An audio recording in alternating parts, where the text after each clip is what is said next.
Hello and welcome to Reimagining Love. I'm Dr. Alexandra Solomon. Relationships have the power to wound us and the power to heal us. As a clinical psychologist, author, and professor at Northwestern University, I've devoted my life to studying intimate partnerships and family dynamics. On Reimagining Love, I'm here to translate complex clinical topics into tools and takeaways that you can use in your relationships today. If you're ready to develop relational self-awareness and create vibrant and loving relationships with the people who matter most to you, you've come to the right place. I'm so glad that you're here.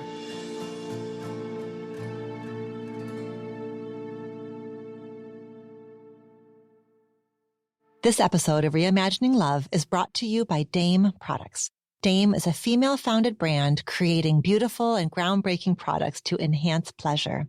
It should come as no surprise to you that I love their mission of helping people feel comfortable in their sexuality, worthy of feeling good, and connected to their partners.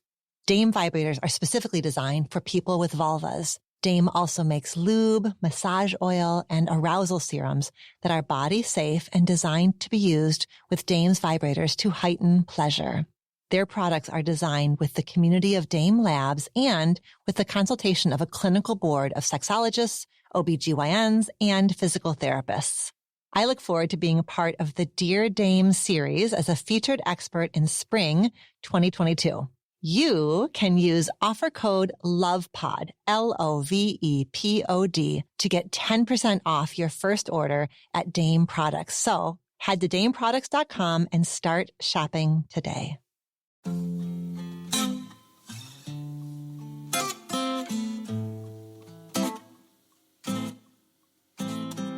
Welcome to another solo episode. Today, it's just me, just you, diving into a relationship topic in order to offer you tools and perspectives to help you cultivate relationships that are rich with care, compassion, and curiosity.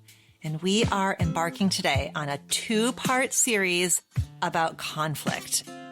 We've got a lot of ground to cover, and I'm really looking forward to exploring this topic with you. None of us fall in love so that we can experience conflict, but conflict is absolutely inevitable. Why? Because in intimate partnerships, the stakes are high. Why? Because in intimate partnerships, our old wounds are going to get activated. Why? Because in intimate partnerships, what is required of us is interdependence, coordination, and endless amounts of decision-making, from the little stuff like what to eat for dinner to the big stuff like whether or not to move for a new job opportunity. Research by Dr. John Gottman indicates that it is not the presence of conflict itself that erodes relationship satisfaction, but it's the how of conflict, how couples navigate those moments of frustration, misunderstanding, disappointment. That's what matters. Perhaps when you were growing up, you had the privilege of watching the big people in your house practicing relational self-awareness on a regular basis, dealing with their disagreements in loving and mindful and respectful ways. If that was your experience when you were little, please tell them thank you for me. It's such a gift to give to the next generation. And I can imagine that those early experiences that you had helped you approach conflict with curiosity rather than fear. If instead, however, you were like a whole lot of us, and when you were growing up, the big people in your home handled conflict in ways that felt frightening or confusing to you, then you have a responsibility and, in fact, an opportunity to do what needs to be done to transform what I call your conflict inheritance.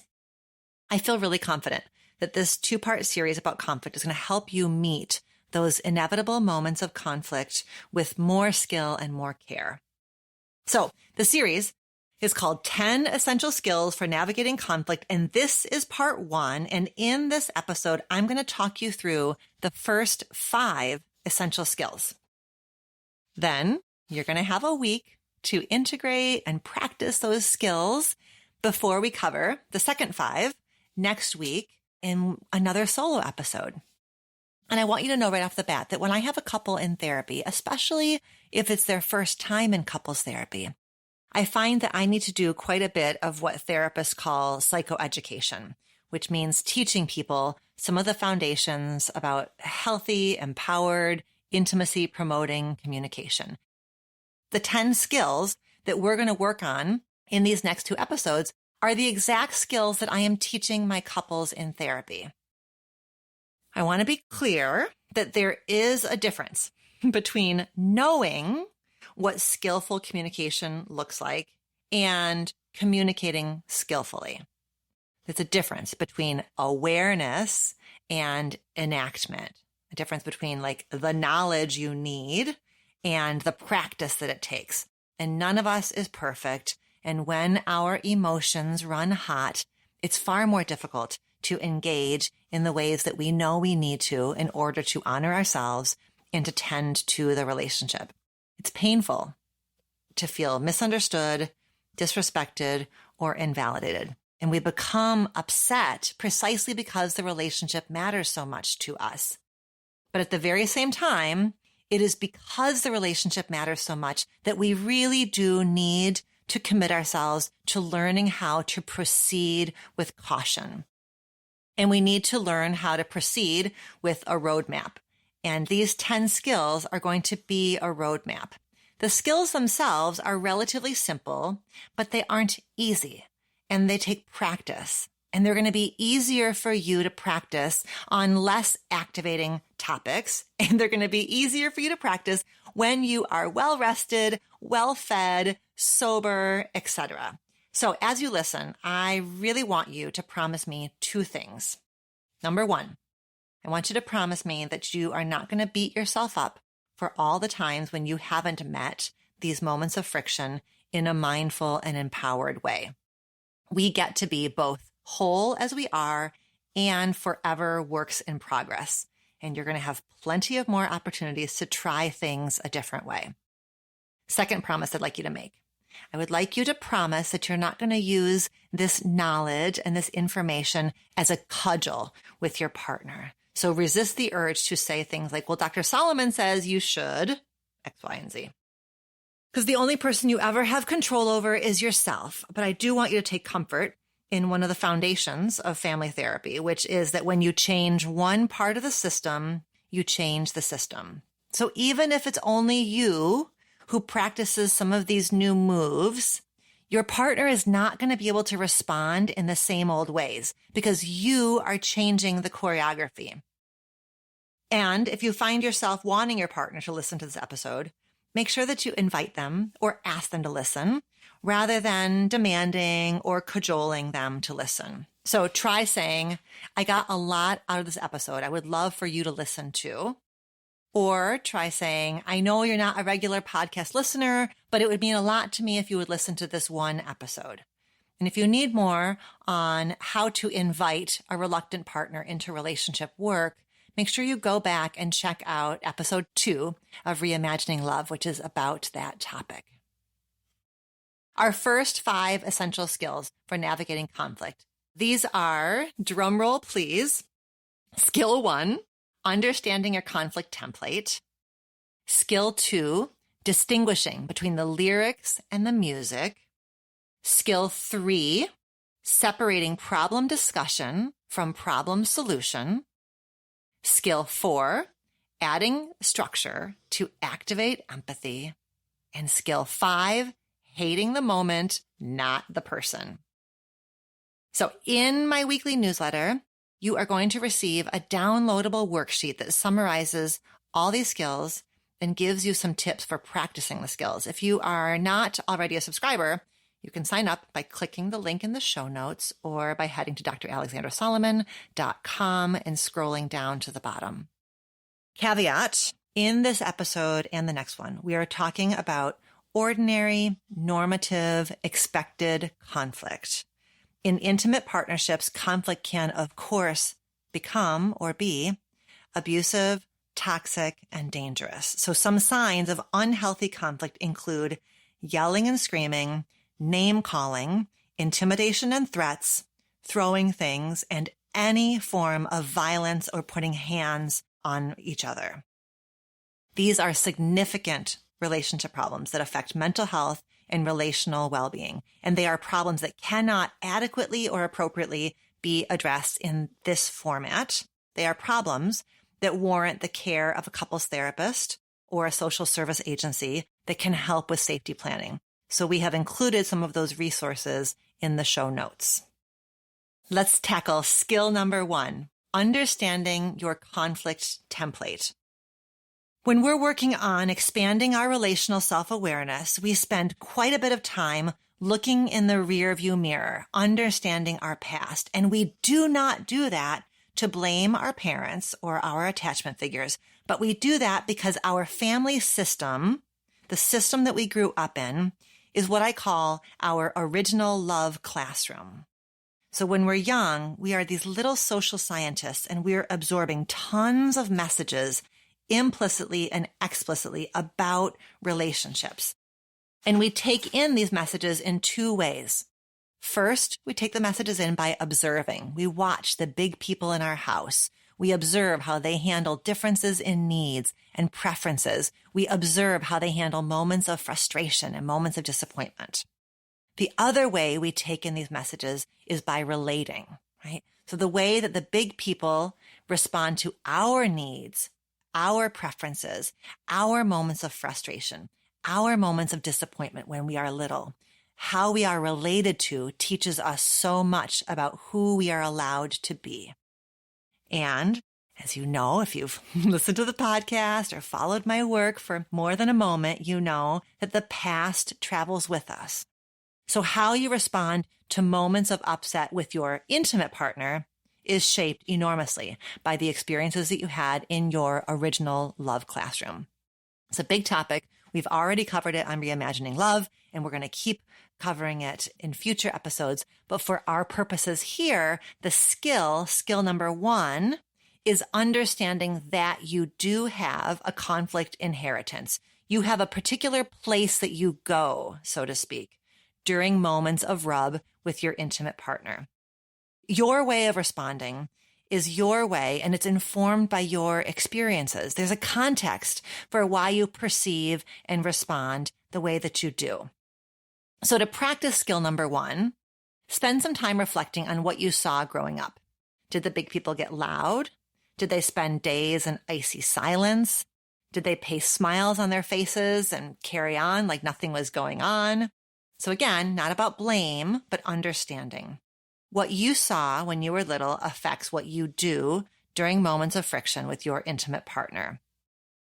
What we know from the field of interpersonal neurobiology is that there are 4 main places that we tend to go when there is something upsetting or activating between us and somebody who matters tremendously to us. And what's convenient is these 4 places are called the 4 Fs. They are fight, flight, freeze, and fawn. So fight feels like anger and outrage, and it looks like getting loud. Flight feels like fear, and it looks like walking away or refusing to engage. Freeze feels like emotional overwhelm, and it looks like going numb or going silent. Fawn feels like anxiety, and it looks like quick apologies, agreeing with the other person, and accommodating. Fight, flight, freeze, fawn. Each of those survival strategies is a way of coping with threat. And the threat is friction or unease in the space between yourself and somebody who matters to you tremendously. If it's a coping strategy, it's very likely one that's understandable and one that very likely kept you safe at an earlier time in your life. And so this first skill, understanding your conflict inheritance, is essential so that you can begin to notice when you're moving from calm, open, and curious into that self-protective stance. Because it doesn't happen randomly. It happens in response to a perceived threat, in response to something that your partner has said or your partner has done.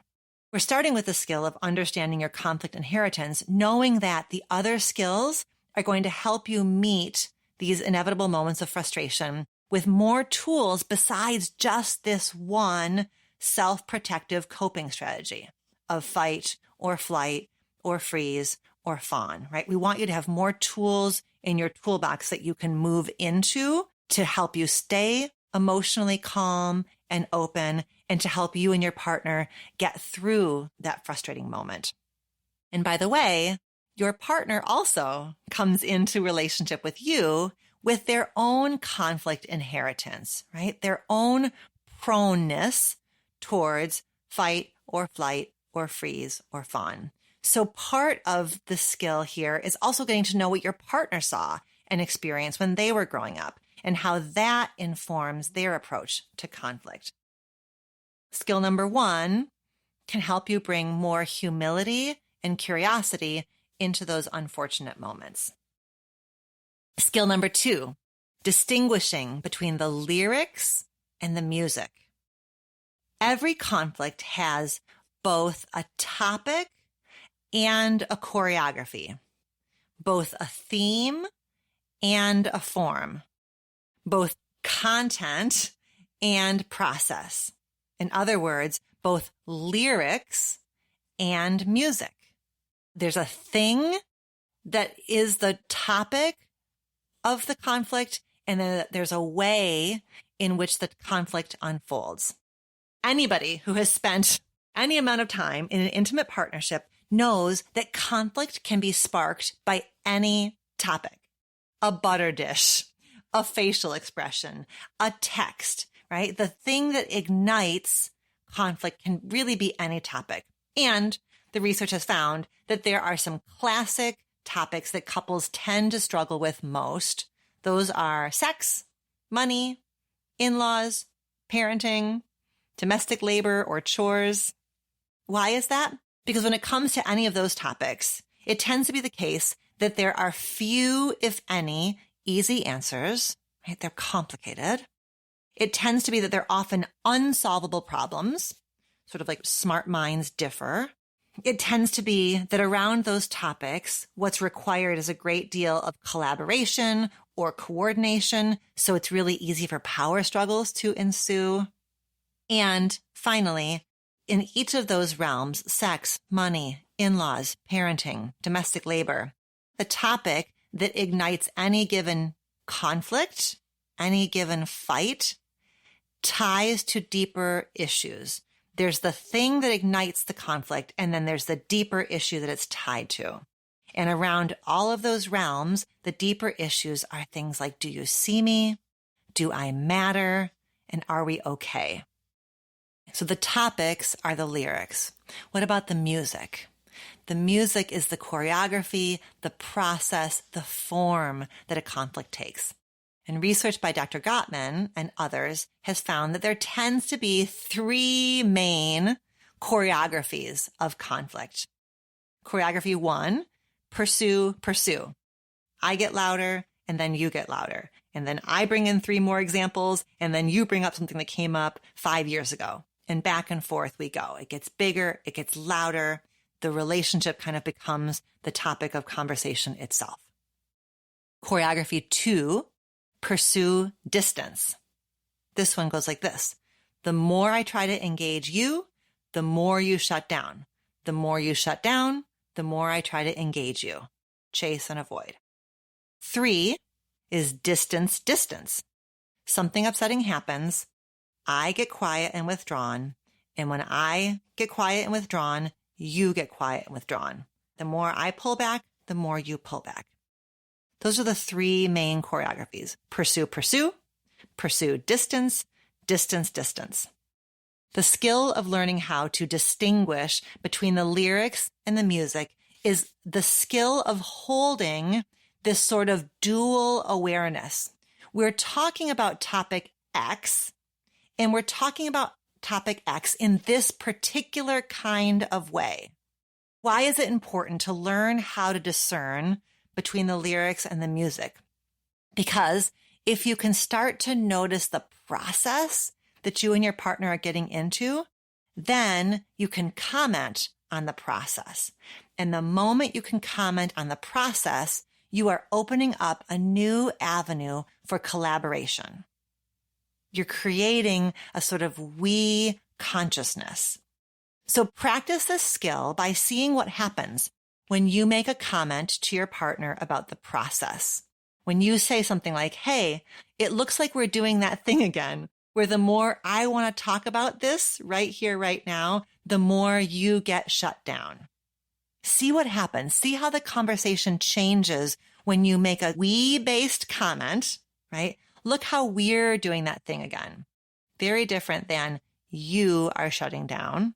If you're going to practice skill number 2, you got to commit to sort of commenting on our process. Aha, I think we're getting into that pursue thing where we each get louder and we each get bigger. Therapists call this going meta. When we comment on the process, we go meta. And in that moment, what you're doing is you're helping the two of you move from this me versus you stance into a we stance. It's an invitation for deeper collaboration. Skill number 3. Skill number 3 is called separating problem discussion from problem solution. So let's stick with this idea that conversations have forms or choreographies. So this means that there are 2 types of conversations. There are problem discussion conversations, and there are problem solution conversations. This is an idea that we've been teaching in Marriage 101 at Northwestern for many, many years. And it's an idea taken from Markman and Stanley's classic book, which is called Fighting for Your Marriage.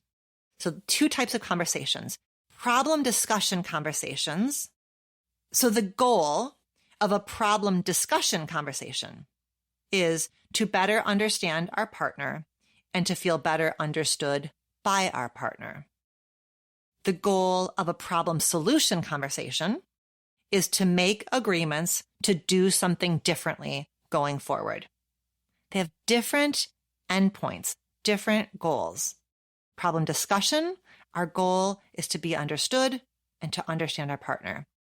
Problem solution conversation, the goal is to make agreements that we're going to do some things differently. They're really different kinds of conversations, and we make frustrating moments more frustrating when we mindlessly toggle back and forth between these 2 types of conversations.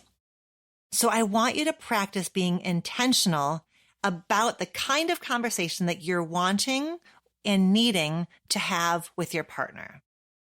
Again, John Gottman's research has identified that a full 69% of the stuff that couples fight about is not solvable, because a full 69% relates to central differences between you and your partner. So just playing the odds, it's pretty likely that the moment that you and your partner moved from open to activated relates to something that's actually not even solvable between the 2 of you. For example, you tend to be more extroverted and your partner tends to be more introverted. You tend to be more comfortable spending money and your partner wants to more closely follow a budget. Those are pretty central differences between the 2 of you around temperament, around personality, around preference. There may be aspects of these central differences where you can make agreements that help both of you feel cherished in the relationship. For example, you agree to be with friends one night of the weekend and to hang out at home the other night of the weekend. Or you agree to run purchases that are over X number of dollars past your partner before you make them, and your partner agrees to resist the urge to comment on your ordinary run-of-the-mill spending. But every relationship has points of rub, and many of those are not solvable, which means that very often the thing that we need is just to feel heard, validated, and understood. That's problem discussion, and that's very different from problem solving. And when couples aren't intentional about the kind of conversation that they need to have, they may do any or all of the following. They may offer solutions when it's actually empathy that's needed. So it's like giving the wrong medicine. Or They may rush into a solution without understanding the deeper feeling, which basically guarantees that whatever the attempted solution is going to backfire because there wasn't understanding that was the foundation of it. Or they may try to solve something that's actually unsolvable, thus missing out on the chance to bring compassion or maybe even a little bit of humor to what is a central difference between the two of you. Missing out on a chance to leverage that central difference as a resource, right?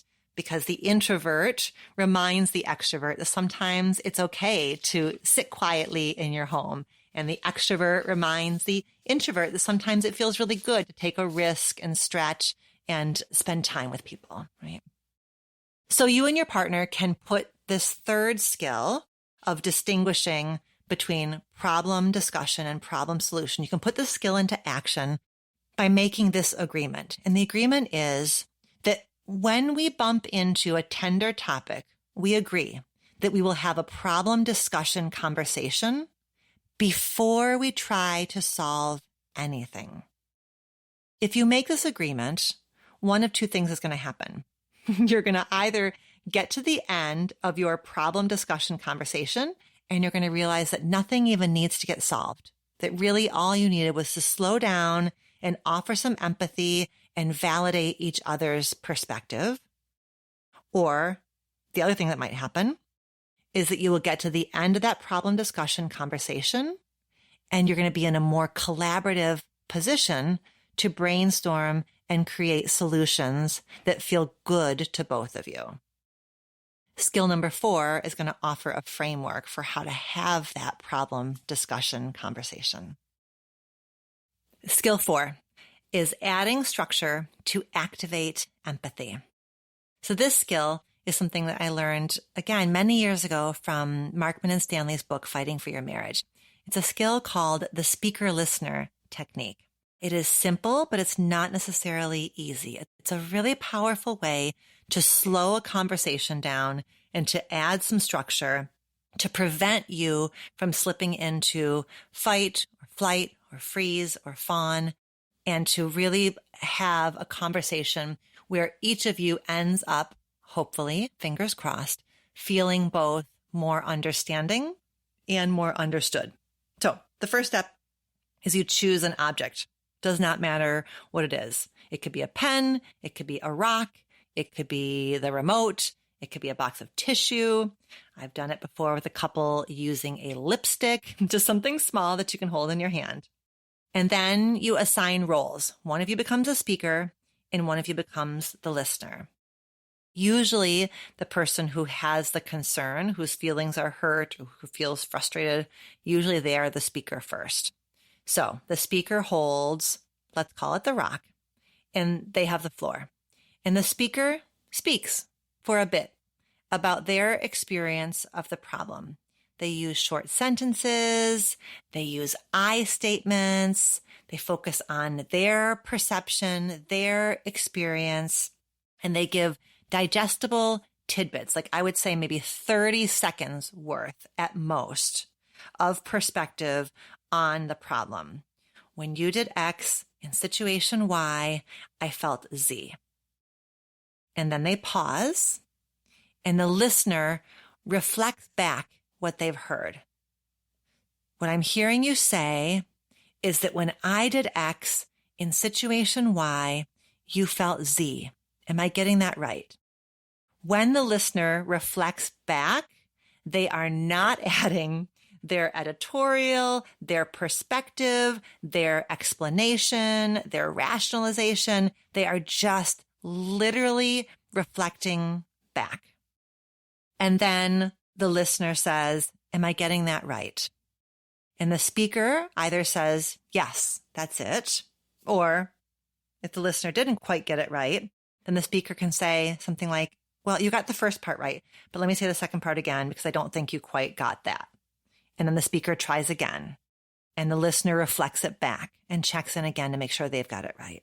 Okay, so maybe after 3 rounds like that, the speaker hands the rock over and the listener becomes the speaker and the speaker becomes the listener. And now the new speaker begins to share their experience of the problem. And again, here it's I statements. It's focusing on their perception, their experience, resisting the urge to blame, resisting the urge certainly to name call, assume intent, all of that.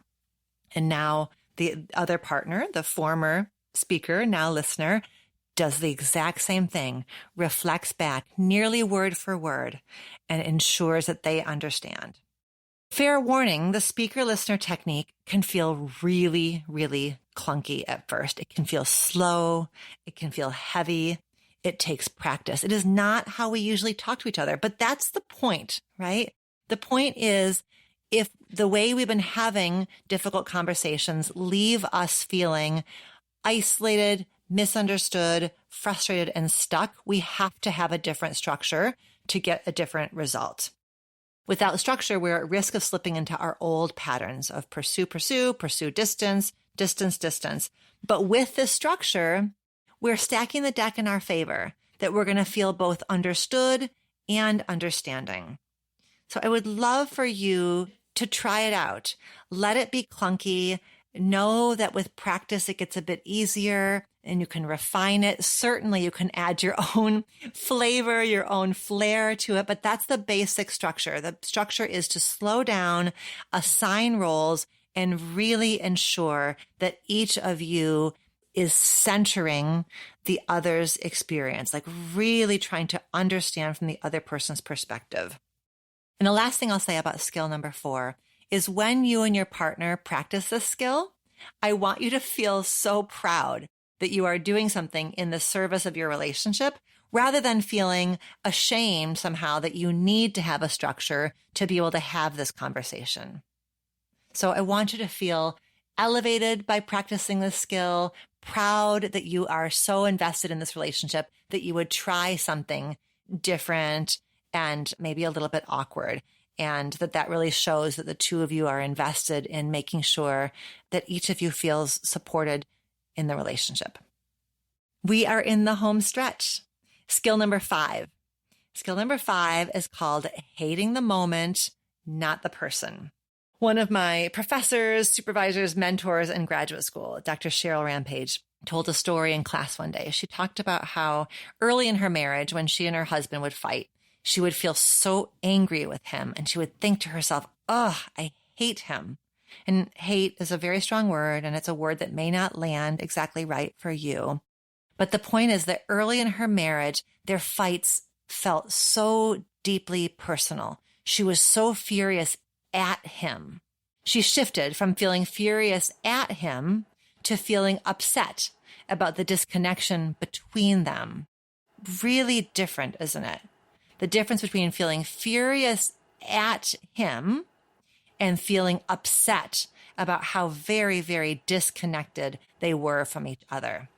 Because that's truly the heart of conflict. Conflict takes us out of connection with somebody who matters tremendously to us. Takes us out of connection in a relationship where the stakes are so very high. Dr. Sue Johnson's research focuses on how deeply we attach to our intimate partner. And that's precisely why these moments of distress feel so painful. They're painful because we lose connection with somebody that we love very much. While it feels very much like the thing they did or the thing they said made us feel mad at them, the skill here is to be hard on the issue and soft on the person. We practice the skill by noticing the chatter inside of our heads, right? To noticing the stories we start to make up inside of our head about this frustrating moment. Is the story inside of your head hyper-focused on your partner?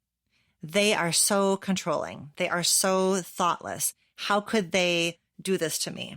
Right? The thoughts are real. We're not going to judge ourselves for the thoughts that we have. The thoughts are real. We really do think to ourselves, ugh, my partner is so controlling. My partner is so thoughtless. I can't believe my partner did this to me. Those thoughts are real. And at the very same time, these thoughts are going to keep us stuck in the conflict. The way we are approaching the conflict then is proving our point that our partner is thoughtless, or we're coming in with an agenda of wanting to prove that they did something to us that we would never do to them.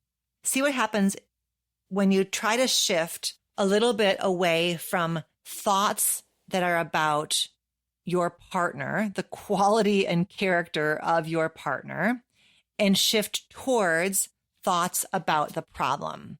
Instead of, I hate how controlling my partner is, as an experiment. See what happens when the thought becomes, I hate this moment. I hate how misunderstood I feel right now. This conflict really scares me. It's really hard for me to feel so far apart. We practice the skill by noticing how we are talking to ourselves about this fight. Is our self-talk hyper-focused on our partner? Saying things like, my partner is so controlling. My partner is so thoughtless. I can't believe that my partner did this to me. Those thoughts are real, right? We are not judging ourselves for the thoughts we have. These thoughts are real. They make sense. They're understandable. They are just the kinds of thoughts that also guarantee that we're going to stay stuck in the conflict. They are the kinds of thoughts that guarantee that we approach our partner as the enemy rather than approaching the moment as so frustrating, so sad, so unfortunate. So the shift here is, rather than thinking to ourselves, my partner is so controlling, my partner is so thoughtless, I can't believe they did this to me. See what happens if you try out some different thoughts. Like, I hate this moment. I hate feeling so misunderstood. This conflict really scares me. I hate how far apart we feel. It's so unfortunate that this happened on a special night. Those are thoughts that are about the moment, the disconnect, the misunderstanding, rather than about the character of our partner. And making that shift from hating the person to hating the moment is essential because it begins to, again, start to move us towards something that is a bit more collaborative, that's a bit more about you and I against this problem, you and I against this frustration.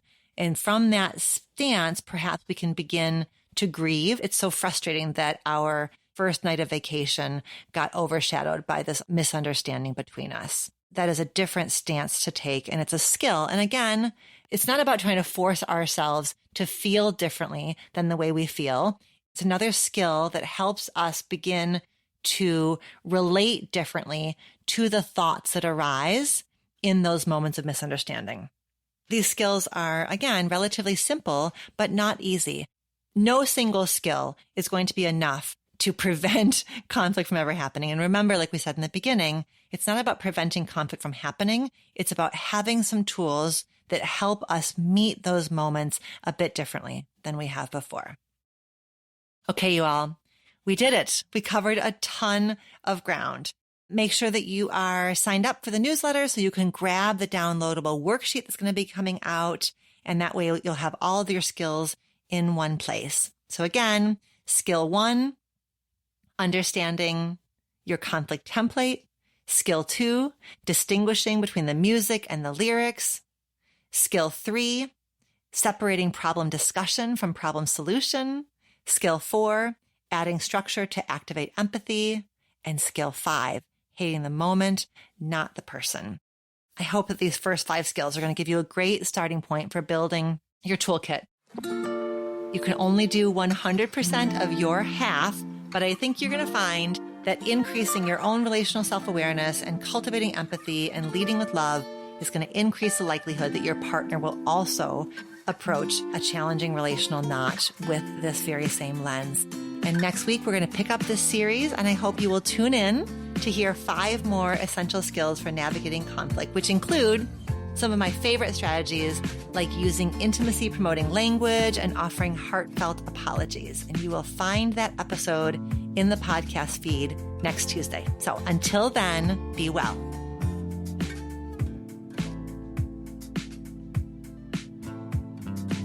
Do you have a relationship question that you want to have answered on the show?